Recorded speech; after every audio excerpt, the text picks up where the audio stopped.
Ethan Musolini. Am I pronouncing it right? Musolini. Musolini. Yes. Is a motivational speaker and a human resource development consultant. He's also an author. So let's hear it from the experts in the area. What can they tell us? How do they motivate us?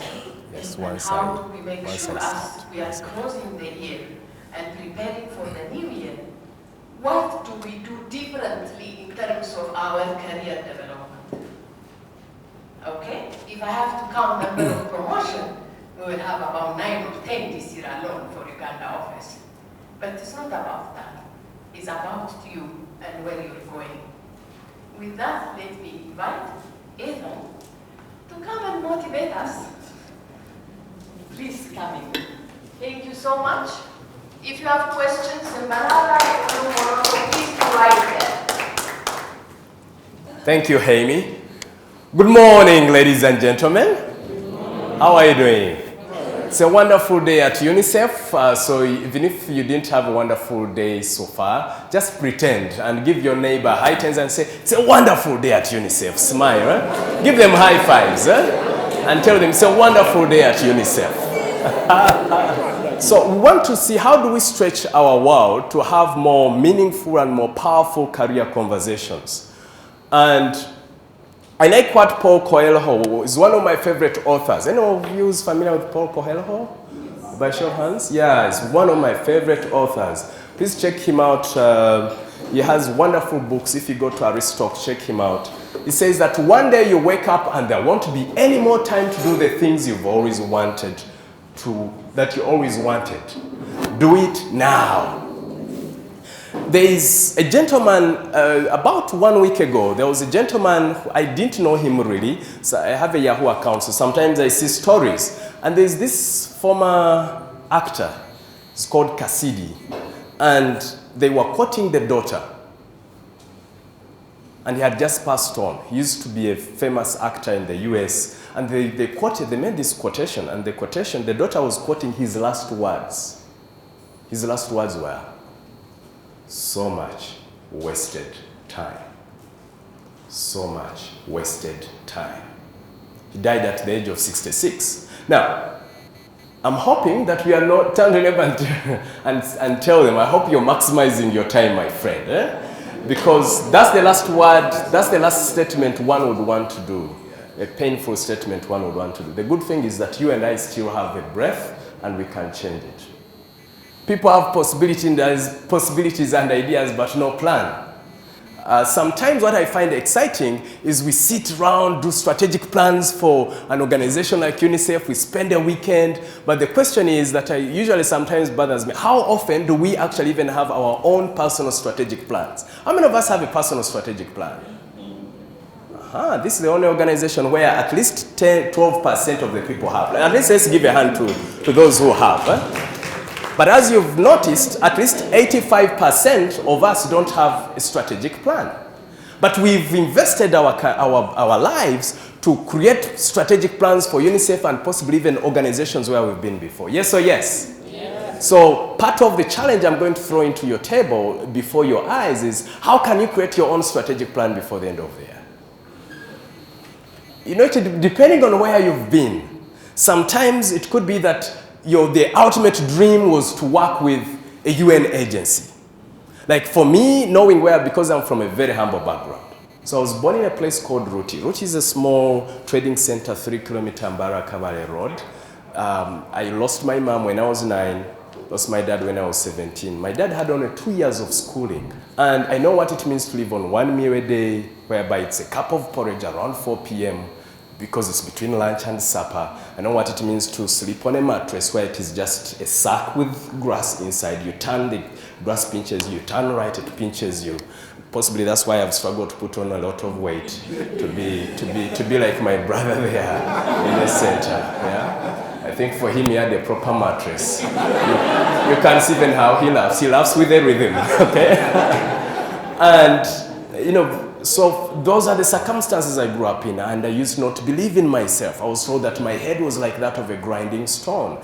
Later I discovered that my head is actually normal and sexy enough. So then when I was even when I went to the university, my legs, I used to not appreciate my legs. I used to tell myself that my legs are very small until someone told me, you better appreciate yourself the way you are. So I used to think like I was a second-class citizen wherever I went. Because I was poor, I was an orphan, I used to think that way.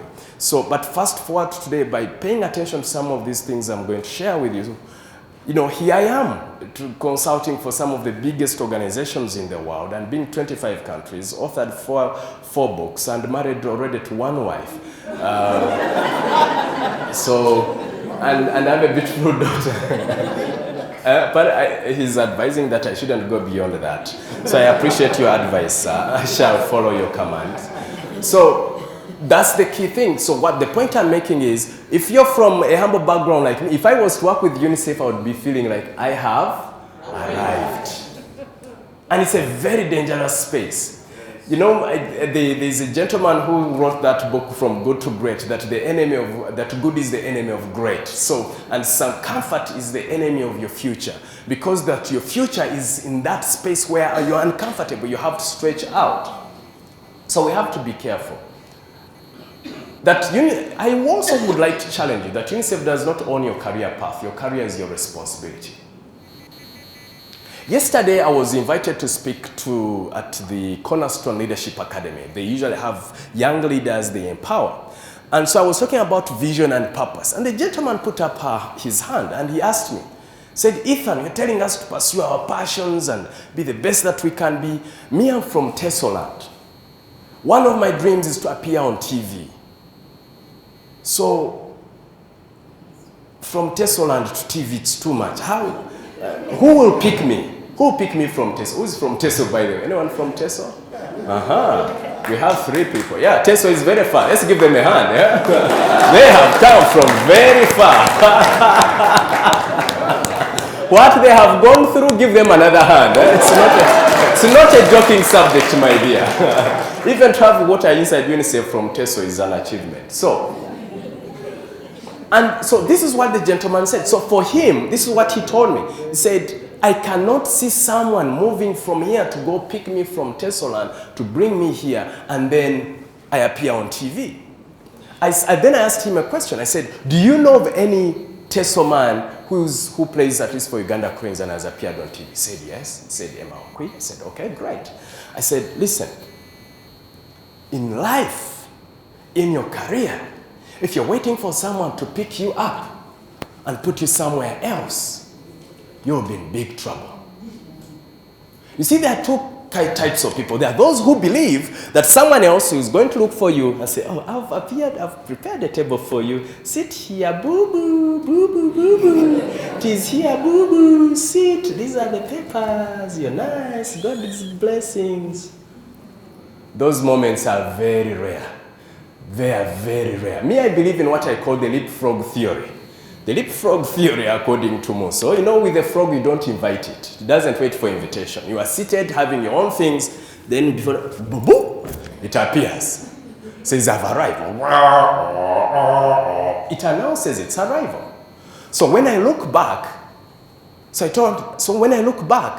14 years ago, actually in 1998, when I was here at the university, I declared myself as a motivational speaker. I didn't wait for someone to pick me up and put me somewhere and say, you are. No, I appointed myself.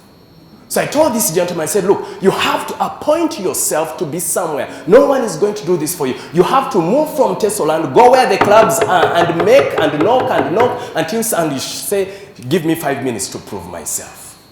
And then someone will pick you up. But I told him, if you wait for someone to pick you up, you might as well wait.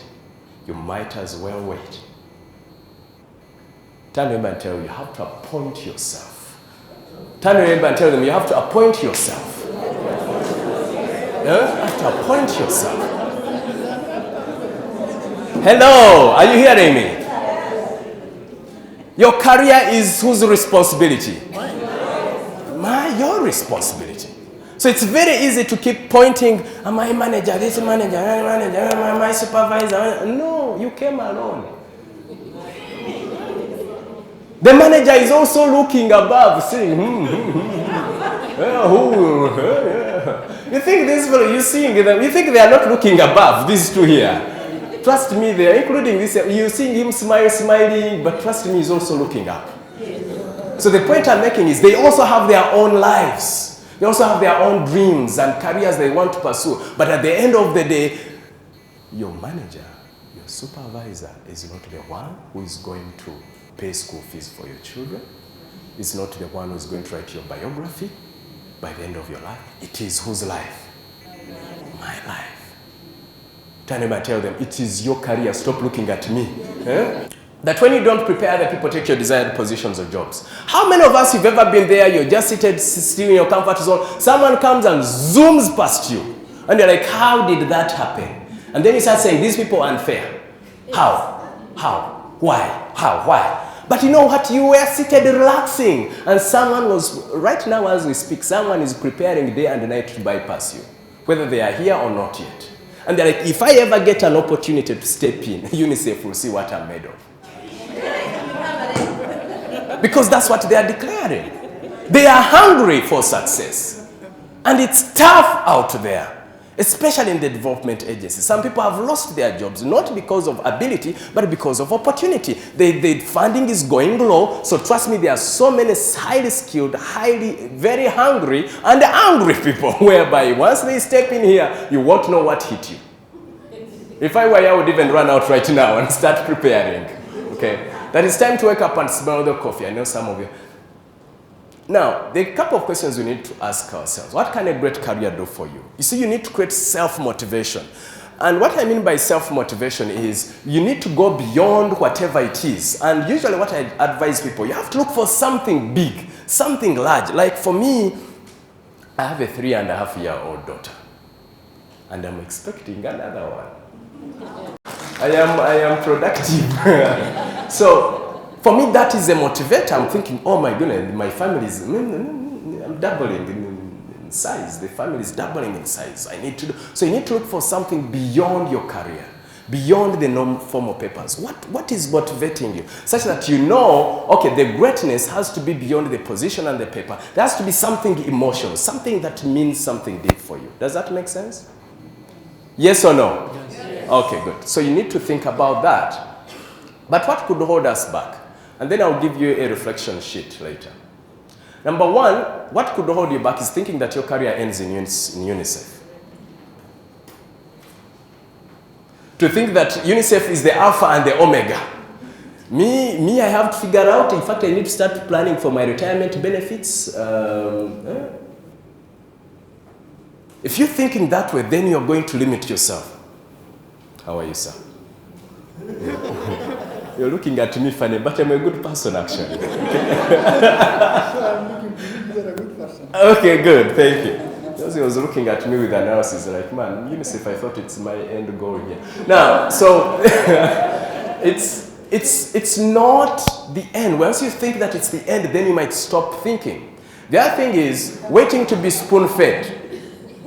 Because in most organizations that I interact with, and trust me, I've worked with several UN agencies, is again waiting for, and some people, I find it even interesting, what does management think? They are waiting. They are waiting. You know, even I'm told that, they say that even that God will feed even the birds of the air. But you know what? That the birds still have to move out of the nest and go look for the food. Hello? Hello. Are you hearing me? So you still have to move out. And for me, if there is one premise, one argument I'm pushing for here is, it is your career and it is your life. And no one is going to create it for you. So for me, I know Amy was talking about organization and supervisors and then the staff. The tripartite, did you call it tripartite? Tripartite.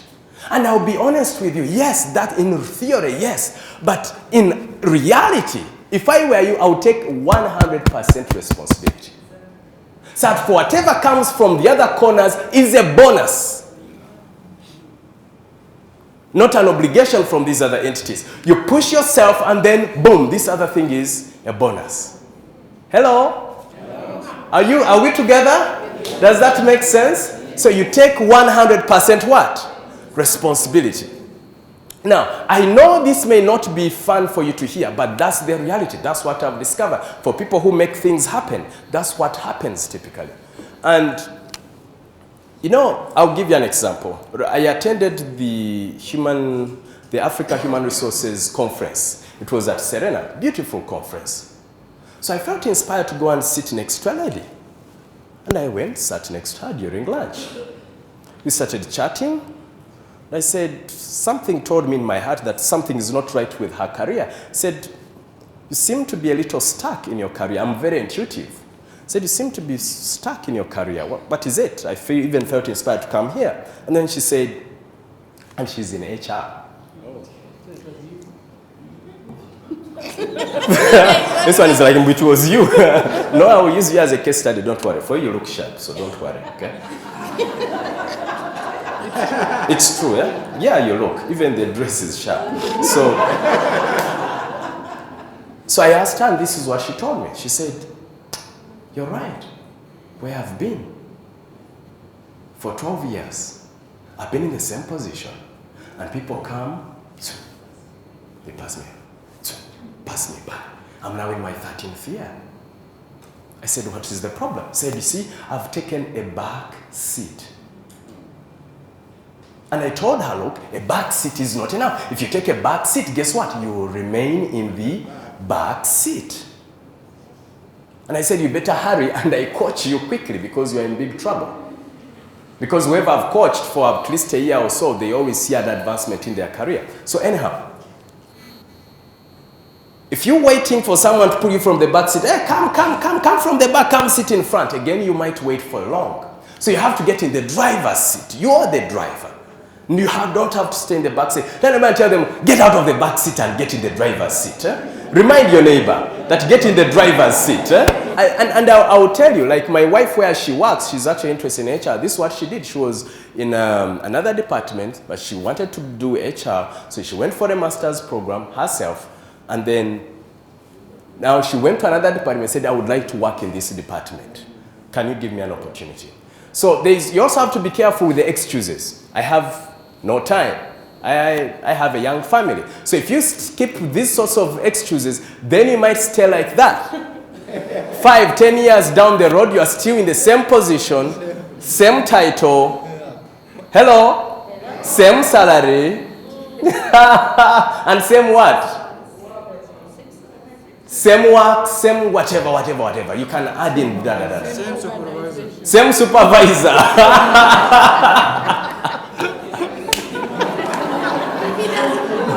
And be very worried if you don't like your supervisor. That's a good one. Same supervisor, same office, same table. And again, if you feel that is your dream, there is nothing wrong with staying there. If you're very happy and you feel that is your... Are we together? It's not like everyone is supposed to fly. Let me also make it very clear. But most of us, we are supposed to move and fly. Because some of us could be, this is it. This is your territory. This is your alpha and omega. So you have to be careful with the excuses. That you either produce excuses or results. You can't produce both. If you don't pay attention, that's what will happen. Okay? In essence, you have to pay attention to what is before you, to what is in your hands. If you don't, someone else will grab it. And that's life. So, and that's the metaphor of life. If you don't take care of what you have, someone else will do what? Will grab it. And so I want us to remember that. Are you holding on to your cookie? Because someone else is looking for it. But it also means you have to stay in gratitude mode. Okay, moving forward, these are my thoughts. 1, it all begins here. This is the circle I typically draw for passion, for purpose. So since you have notebooks, I would encourage you to draw this, and then you can fill it in when you get home. You may not do it today. So when I'm teaching about purpose, first of all, you can, when you're drawing this, put these words outside the concept, the circles. Love, stroke, passion, then gift, and then making a difference. So gift, stroke, talent. What are your talents and gifts? What is it that comes so easy to you? That comes so naturally to you? That when people see you doing something, they're like, how do you do that? You're like, I don't know, but I just do it. And then next is, what do you love doing? And even better is if you can find that it is a gift or talent and you also love doing it. So this middle area here, like for me, one of my gifts is speaking, but I also love inspiring people. So for me, speaking still, okay, I love, it's a gift and talent and I love doing it. So this is it. Like even this morning, I came in, I'm a little bit under the weather, but now I'm feeling even more alive after seeing people. So it's my passion. It is my passion. So then making a difference, what sort of difference do you want to make in the world? So at the end of the day, you're using your something that is both a gift and a passion to make a difference in society. What is that thing that you want to make a difference in society about? And hopefully your job is in line with that. And if it is not, time to start thinking. And possibly your job or your ultimate job is in another department or in another unit or in another organization. Or it is in the private sector, not development. Hello? Hello? Are you hearing me? Because for me, a career should be something that you love, that turns you on, that excites you. Because if it's just for a paycheck, then you're in big trouble. You'll be stressed. I turned 40 on 21st. But some of my colleagues, my contemporaries, when you look at them, they look like 55. Because they are doing something just for the paycheck and they don't love what they are doing. So for me, if I've done my hair properly and I've removed the beards, I look much younger than this. So I look like a student. Thanks for the compliment, my brother. So for me, that's the key thing. So purpose. So, and if you want to have another conversation, thank you, sir, for being of great service. I think that is your calling. I meant service, not carrying chairs. He's a good man, that man. I like him. I don't know why, but I like him. So, Julia, the reflection. Here are some reflections. So, you'll be receiving some sheets for you to do some reflections a little later, but let me, as the sheets come, as you do your personal reflection, and Julia, kindly get for me a copy. Also, tap into the power of a third party. Like your supervisor, your friend, a mentor, spouse. And by the way, I would also encourage you to tap into, if I were you, I would invest in a coach. A coach like Ethan or someone else out there, they can make a big, big difference. Even me, I have a coach. This is what some people forget. That I talk to my coach every Monday at 8 p.m. Because all of us need that third party. Someone where you can bounce ideas off. Someone you can say, you know what, I'm stuck with my career. What do I do? Because then they are not emotionally attached, so they can help you and think about this. So, and also friends. They could be friends, but look for friends who are very honest with you. You know, there are those friends who just don't know how to speak the truth. Especially in Uganda, we have some people who, they just never want to rock the boat, so to speak. Ugandans, we are known as nice people. So before we know it, people want to be nice and they never tell you the truth. So you need to look for people who can tell you the truth. Now, I want us to spend the next 2 minutes or so to reflect, because I didn't want this to just stay on the presentation level. Do you have this on the extreme left? On a scale of 1 to 10, where 10 you're world class, how do you rate your skills in relation to your current position? How do you rate yourself in terms of performance? And be honest. Yeah? I want you to reflect on that. Then what's important to you in your life? What's most important to you? I think we should even call it what's most important to you. Let's call it that. What's most important to you? Just add the word most. What's most important to you? Write it down. Let's use this as a reflection time.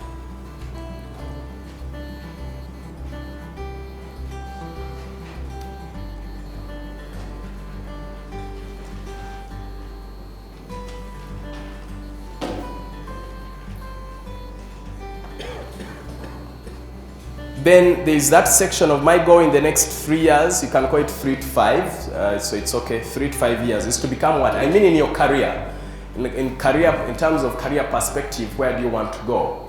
Yeah. And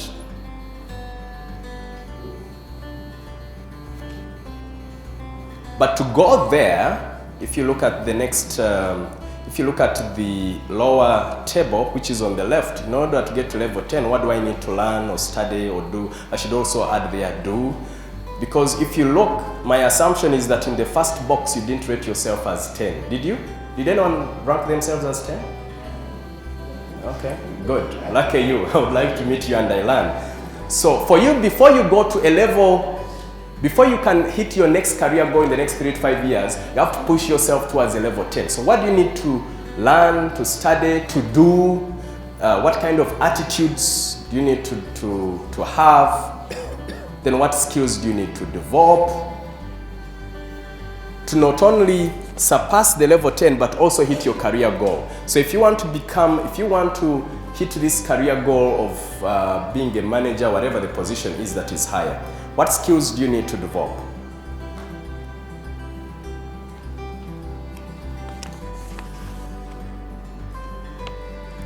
And I would also add, what kind of mindset do you need? Part of what kills us is the mindset of I'm not good enough for this. I'm not big enough, I'm not large enough, I'm not skilled enough. So what kind of mindset? So as I reflect on it now, you could add a section just below, at the end of the line, you put there attitude stroke mindsets. What kind of mindset do you need to develop? Like for me, the mindset I need to develop to go to a higher level is to think of myself as one of the very best in the world, not in the region, but in the world. World-class mindset. That's what I need. So for you, what do you need to be able to hit that career goal that you have of 3 to 5 years? Who do you need to talk to? Who do you need to talk to? And then commit yourself when you talk to him or her. Who do you need to talk to concerning where you want to go? To A, hit level 10 in your current career, and then 2, be able to hit your career goal in the next 3 to 5 years. Whom do you need to talk to? And what sort of conversations are you going to have to make sure that they are productive?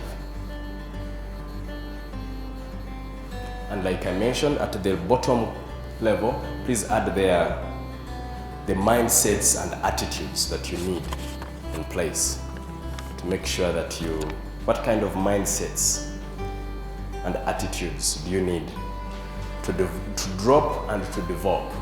There could be mindsets that you need to drop and mindsets that you need to develop. What are those? Let's use 30 seconds.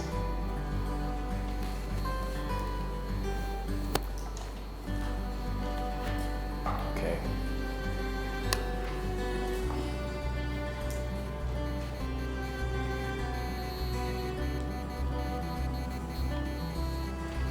So kindly turn to your immediate neighbor for 30 seconds each. Do not tell them about the position you're aiming for, okay? You can even fold your sheet and say, okay, for me to hit, please keep your paper, you can put it upside down. Say, what I've noticed is for me to hit my career goal in the next 3 to 5 years, I need to develop these skill sets, I need to develop this kind of mindsets, or this is what I've discovered upon this reflection. So share with your immediate neighbor without telling them the position you're aiming for, in case you're aiming for the position of that next person seated next to you. Okay?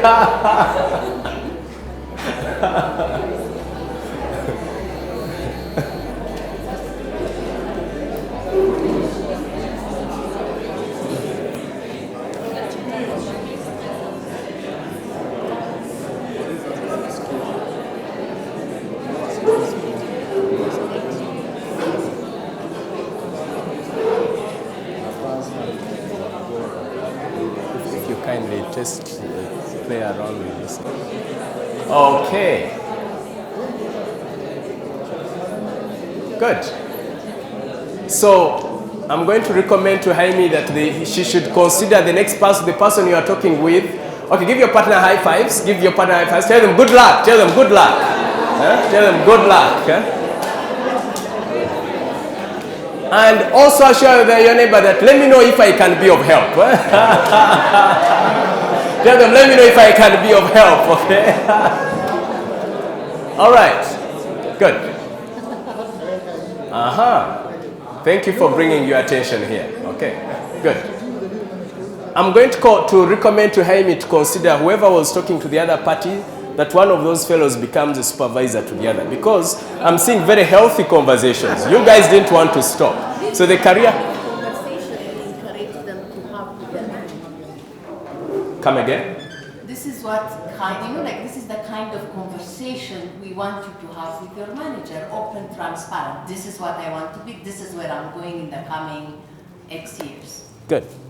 Fantastic. So let's give yourselves a hand for being very open to each other and creating the space. By the way, having said that, even though I was pushing to say, okay, take 100% responsibility, it is also true that as a manager or as a line manager or supervisor, that indeed you're looking out for your colleague. Because when Andrew joined me, Andrew works with us, he's been with us, he joined me as an intern about what, 2 years ago or 3? 2 years ago. He joined me, all he knew was IT, but as we speak, I discovered he's interested in technology and IT and all those sorts of things. So I engaged someone to teach him about video shooting and editing. He's the one who actually produces 3-minute Power Pump. He's the one who shoots it and takes it to NTV. So I invested in that. I invested in him about designing, learning how to design. Now I've attached him to another guy who's into online marketing. And yesterday I was also talking to another fellow who can also help him in that. But he's also pushing his own agenda. So he's pushing himself, but I'm also doing what? Watching out for him. And we always discuss freely. So indeed it should be both ways, but at the end of the day, it is you take 100% responsibility. Are we together? So if you're a supervisor, don't think, thank God, Ethan, you've talked about it.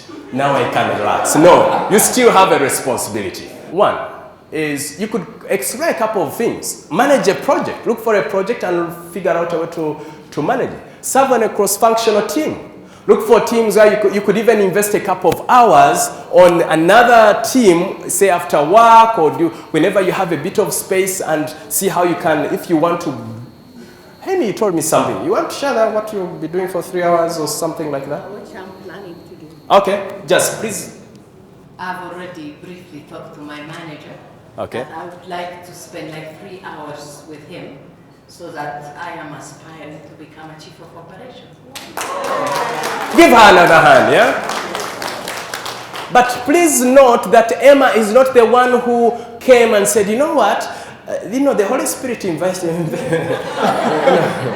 Came to me last night, and I'm sensing when I look at your eyes, you want to take over my position. No, she's the one who went. Are we together? She's the one who went. So that's what I mean by taking personal responsibility. So something like that is brilliant. And that's what my wife did. And now she's part of the HR department where she's working.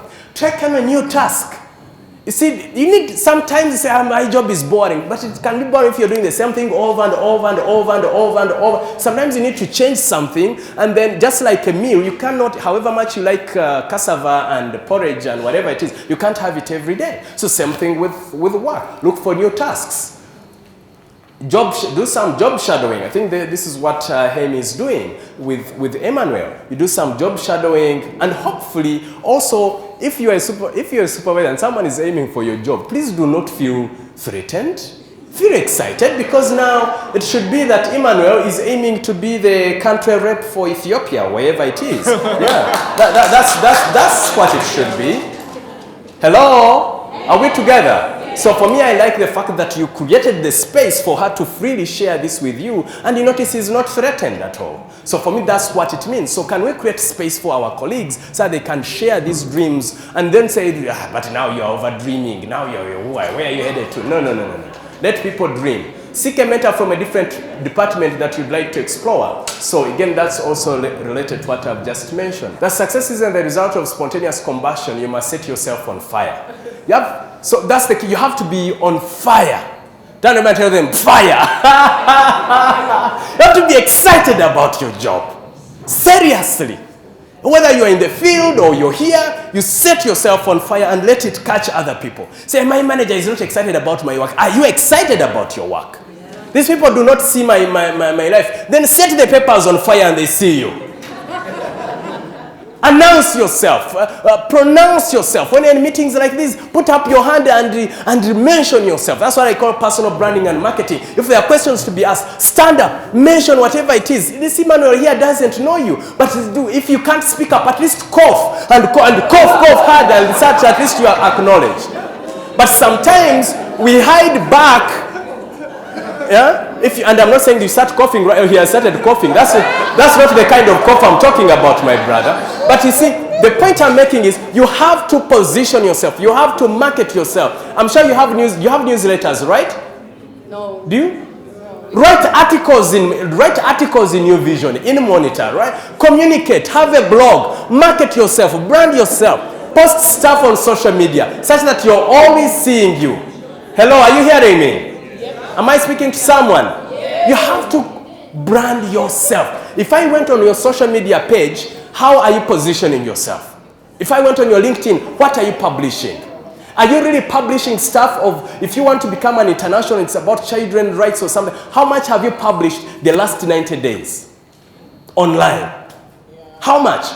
How many of us have published something online related to your specialty to put information out there in the last 4 months? By show of hands. 5 people. So how is the world going to see you? You're here under AC. No, you have to put your name out there. That's how you grow your career. Someone will see you one and say, hey, oh, you're the one who has been writing about this. Yeah, you're like, yeah, I'm the one. I'm the one. But now they don't know you. You're hidden there. When you come for meetings, you stay there. No, I'm saying start standing out and speaking out. So, lastly, what is the one thing you're going to start doing today to grow your career? Write it down. Say, for me, based on what I've heard from Ethan, this is what I'm going to start doing beginning today. But also, in case you are interested in coaching, I've come up with a program which I'm going to be running for 10 days, beginning 15th December, all the way to the end of the year. And it is 10 days. If you're interested, leave your contacts with Julia and myself, and then I'll tell you what it is. So these are my contacts, and that is Kabugo, who's our general manager, and Julia. Please, let's stand and say these words together. Stand, please stand, please stand, please stand. So there are some books, DVDs, CDs, please invest. Part of career development is invest in yourself. That's the key. Invest in materials, invest in coaches and mentors. Say, I am a leader. No, really say it like you mean. Say, I am a leader. I'm a high performer. I choose my career and work for it and work on it. I'm not hearing you. To be the best of the best. I'm 100% responsible. Now you can't say I'm 100%. You say I'm 100% responsible. Say I'm a top performer. I'm not hearing you.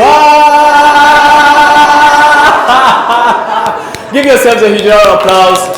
I thank you, and keep going. UNICEF does a lot of great work, but work on your career. The more you advance in your career, the more this world becomes a better place. And at this particular moment, let's welcome the one and only Haney! Thank you so much, Ethan. I hope you enjoyed. This kind of motivation is required, having somebody external.